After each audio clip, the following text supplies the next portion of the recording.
Sénateur Francis, honorable collègue, au nom du groupe des sénateurs progressifs, je me lève pour prêter hommage à Murray Sinclair, qui a touché tant de vies.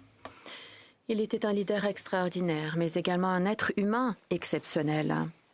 Cette combinaison d'autorité, d'humilité et d'amour a fait qu'il se dégageait du reste du lot à titre d'avocat, de juge, de commissaire et de sénateur.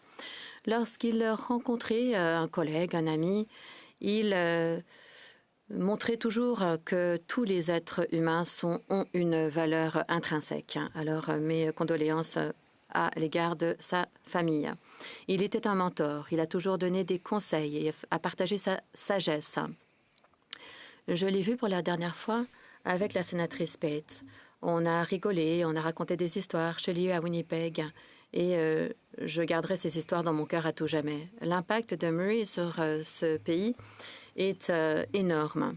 À titre de président de la Commission sur la vérité et la réconciliation, il a dû documenter les dures vérités de l'histoire du Canada et des peuples autochtones.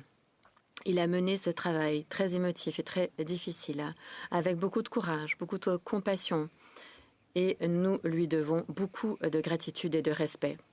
C'était un honneur de service aux côtés de Murray et de dire de lui qu'il était un mentor et un ami. Avant de prendre sa retraite, il m'a dit à moi que je devais concrétiser la Journée nationale de la vérité et de la réconciliation. Il était la voix des survivants des pensionnats autochtones. Nous allons être rappelés tous les 30 septembre de son legs profond.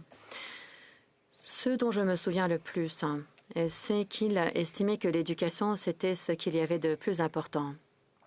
L'éducation était, ou le manque d'éducation était à la source du problème, et l'éducation, c'est la solution.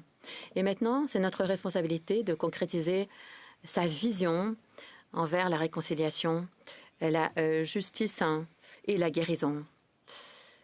Murray, vous laissez derrière vous une vie de service qui va continuer à avoir un impact sur les générations à venir. Merci.